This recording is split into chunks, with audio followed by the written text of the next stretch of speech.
একটা প্রশ্ন তোমরা সব থেকে বেশি ফেস করতেছো, সেটা হচ্ছে কি 3.1-এর n এর মান নির্ণয় করা।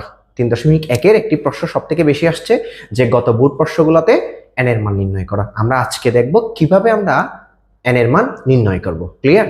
দেখেন, এখানে একটা প্রশ্ন দেওয়া আছে বা একটা উদ্দীপক দেওয়া আছে। উদ্দীপকটা কি a = 52, এটা আছে ডেসিমেল সংখ্যায়। a এর মান নির্ণয়, মানে a এর মানটা যদি 34 হয় আর কি, 34 যদি হয় এবং n হলে n এর মান নির্ণয় করো। 34 যে সংখ্যা বা 34 বা 34 যে সংখ্যাটা আছে সেটা n সংখ্যক আছে, মানে n এ আছে, তাহলে এটার মানটা আমাদের নির্ণয় করতে হবে। ক্লিয়ার? দেখেন কিভাবে নির্ণয় করতেছি। প্রথমে তোমাকে উদ্দীপকের যে পদ্ধতিতে দেওয়া আছে সেটার নাম হচ্ছে ডেসিমেল। সেটার নাম হচ্ছে কি? ডেসিমেল।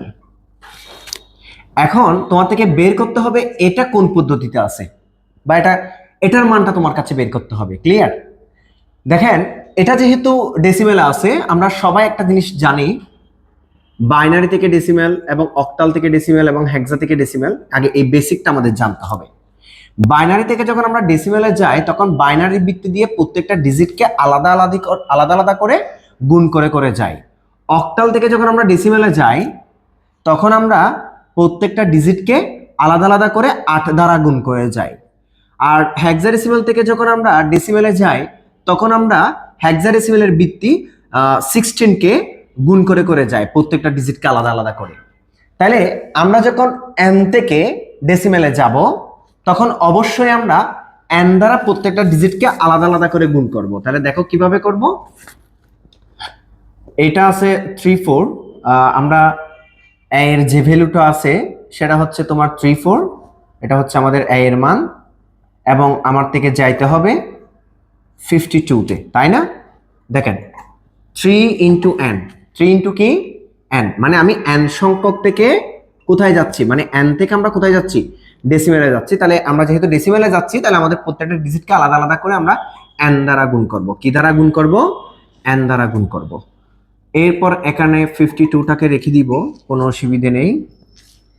পাওয়ার বসাবো আমরা, প্রত্যেকটা ডিজিটের যে পাওয়ার বসাই 0 এবং 1 বসাইলাম। n ওকে n, 3n, ফলাফল কি? 3n প্লাস n এর উপরে পাওয়ার 0 মানে হচ্ছে 1, আর এটাকে যদি আমি 4 ওকে 4, ক্লিয়ার, ইকুয়াল 52 ডেসিমেল। এখন 3n কে আমরা রেখে দিব, কিন্তু যেটা 4 সংখ্যক, মানে 4 সংখ্যা আমাদের যেটা আছে সেটাকে আমরা এটাকে যদি আমরা সমানের এই পারে নিয়ে যাই তাহলে সেটা হয়ে যাবে মাইনাস, প্লাসটা কি হয়ে যাবে? মাইনাস হয়ে যাবে, -4। ক্লিয়ার? তাহলে 3n সমান 52 থেকে যদি 4 চলে যায় তাহলে কত হয়? 52 থেকে 4 গেলে হয় 48।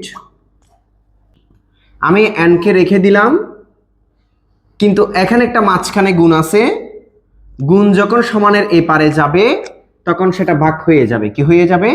ভাগ। তাহলে 3 আর হচ্ছে 48, আমি যদি কাটাকাটি করি তাহলে হয় 3 × 48। তাহলে আমরা n এর ভ্যালু পাইছি 16, আমরা n এর ভ্যালু কত পাইছি? 16 পাইছি। ক্লিয়ার?